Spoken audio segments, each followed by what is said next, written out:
makes headlines, Whole Foods cuts the check, and just how responsible are content creators. Those stories and much more on this week's episode of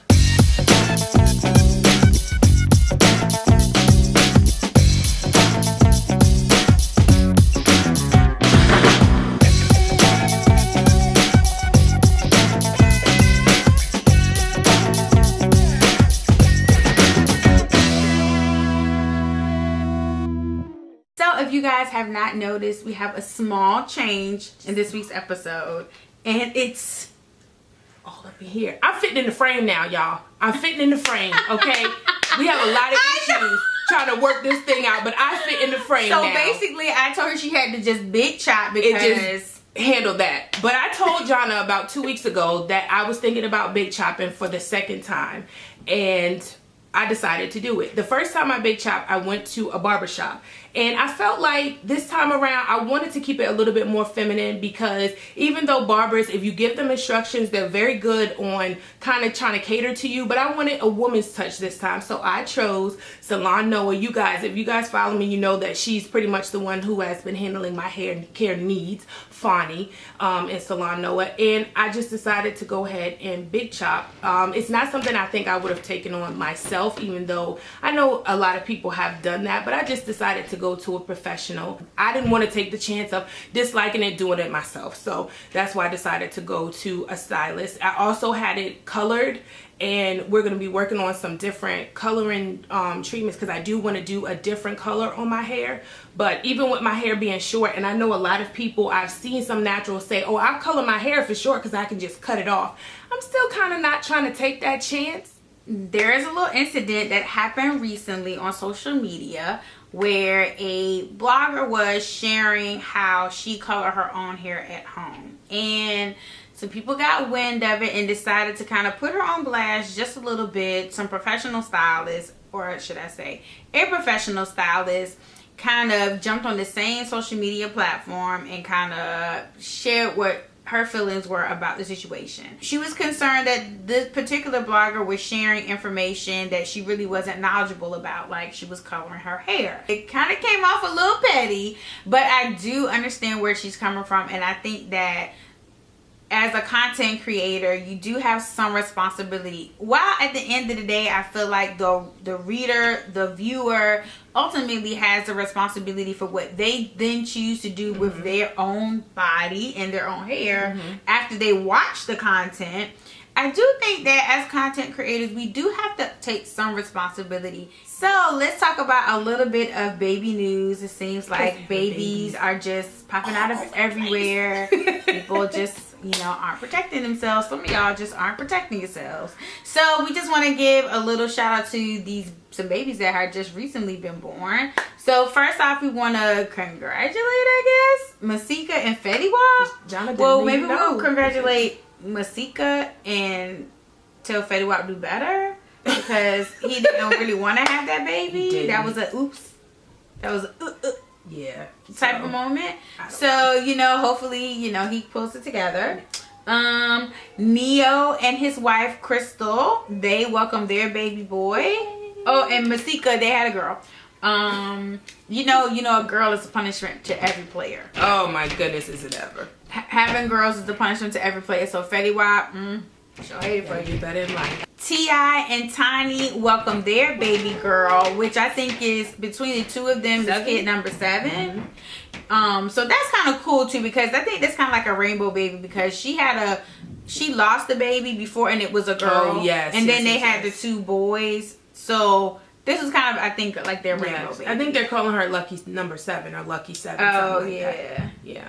And lastly, Lily James just had a baby boy. I didn't even know she was pregnant. I know, it was like random, but congratulations, girl. She's still pumping out babies. I know that's right. Do what you gotta do. You the real MVP. Me and Jana have come across this information that Corinne Superhead Steffens, or maybe I shouldn't even call her that, but I think she still holds that title. I think that's not a title you can give up. Yeah. You just gotta keep using it. You just gotta keep that one. So her and actor turned singer Columbus Short are married. Like, some of y'all probably already know this, but I know there's a lot of people that I've consulted with this week who had no idea that this was going on. So apparently the two have been married for about a year, a little over a year, and there were some pictures and videos that hit social media this week showing Columbus Short sitting in a chair with clothes sprawled out all around him. You know, the typical I kicked him out, come get his stuff, and that's exactly what she said, making the assumption or making accusations that he had cheated on her, something of that nature. I have no clue, no idea.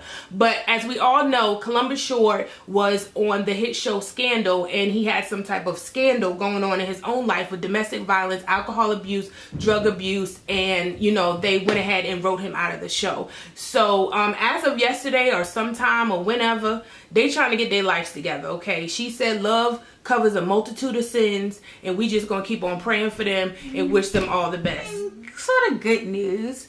Kudos to Mr. Diddy, Mr. Sean Combs.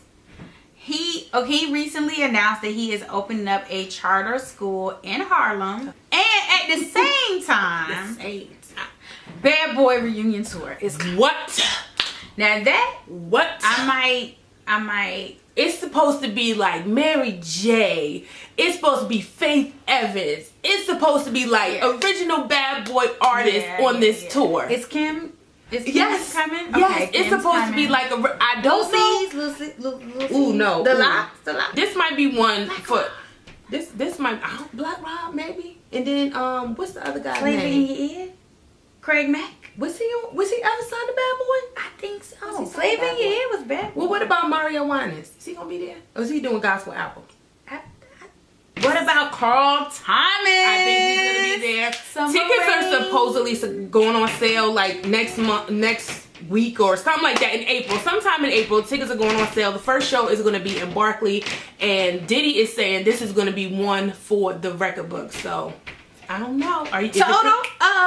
In the middle of the day now. Hey. Now that I would pay Beyonce tickets. Okay, Diddy, if you do, Diddy, you better come through. Young lady, Imani Cezanne, and I'm sorry if I'm pronouncing your name incorrectly, but she was recently taking an American Airlines flight, and she had on a Black Lives Matter shirt. This shirt had Emmett Till, Trayvon Martin, Mike Brown, just like a long list of African Americans who were recently killed due to police brutality. And according to her, American Airlines escorted her or wanted her to be removed from the airline. She said she was escorted off by 2 Caucasian armed guards, and she said she never felt more afraid for her life at that moment.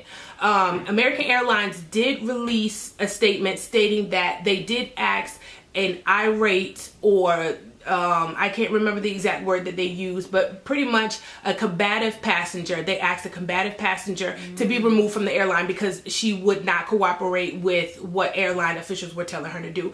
Whoever knows, you know, what really happened, but I mean, if that's the case, that is some serious shit going on that we can't even, you know, wear shirts. You feel threatened just by a shirt. So this week's pick of the week goes to Little Miss Michaela Ulmer. She's an 11-year-old who started her own organic lemonade, like bottled lemonade. She had been selling it, and now she got a multi-million-dollar contract with Whole Foods to carry her lemonade. So talk about starting a lemonade stand. No, your girl started a lemonade franchise, a lemonade business. Yes. And now she's got a multi-million-dollar contract. So kudos to Michaela and her family. And in other news, Miss Beyonce, people thought she was coming out with her album. Yeah. But no, what she dropped on you guys was Ivy Park, which is a performance gear line. So a fashion-friendly activewear clothing line. So I gotta give kudos to Beyonce for kind of using her brand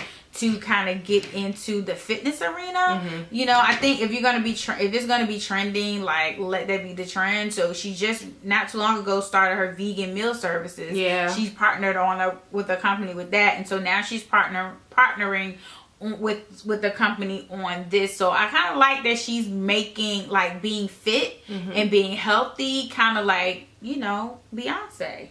I think that's good. And if people are standing for her, and if that means they're gonna now maybe consider being a vegan or consider working out and exercising, then so be it. And so now for our favorite part of the show, rock it or stop it. So our first picture is of Kendall Jenner, the model, and she looks really good in this outfit. I love this on her because she's slim, and so even though she's showing a little cleavage, she's showing a little tummy, it doesn't look like overtly sexy or like over the top. Like if she, you know, one of her older sisters, it would be kind of like, oh, too much. You know what I'm saying? Because they got a lot of body, you know, but she's very model-esque. Up and down. Right. So I think she looks good in this. I like the shoes. I like the simple twist on a jumpsuit. So because we see jumpsuits all the time. This kind of gives it a little different spin.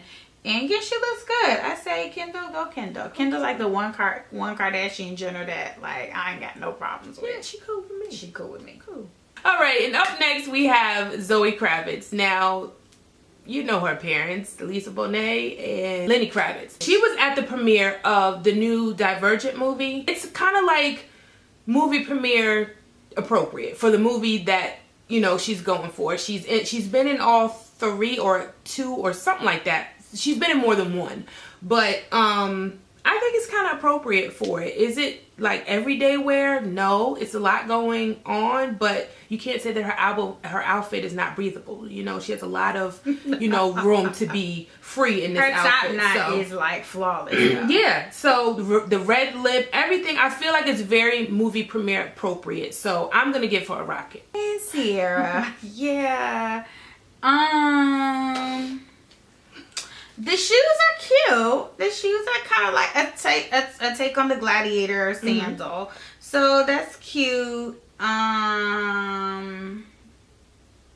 I'm not really feeling the skirt. I don't know, Sierra, I don't like it, and that's just it. Last but not least, we have the oh so sexy Jennifer Lawrence. And if it was nothing else on this whole entire outfit that caught me, it was this top. Like, this top is giving me life. I love the construction of it. I love how it's see-through. It almost looks a little like metal, and I just absolutely love the whole entire look. I'm loving the pants. What are those? They're like velvet almost. Is that velvet? I don't know, but I absolutely love it. It's just something about this whole entire look that is, I don't know. It's sexy without trying too hard. She didn't try to compete with the shirt. Yeah, she just kept it plain and simple. I think this is an absolutely gorgeous look. I love the top. I love the top. Top did it for me. Yes, rock it again. You go, girl. So thank you guys so much for tuning in to another episode of Curls Culture Couture. We're so glad to have you back. We're so glad to be back. So we definitely want to hear from you guys what you thought about the topics that we discussed in this week's episode. So be sure to put some comments down there, you know, right down there. Let us know what you thought about the topics that we discussed today. Let us know what you thought about the Rock It or Stop It looks. Do you agree with us? Do you feel like they rocked it and we felt like they should need to stop it? Let us know. And until next time, you already know, son. Peace.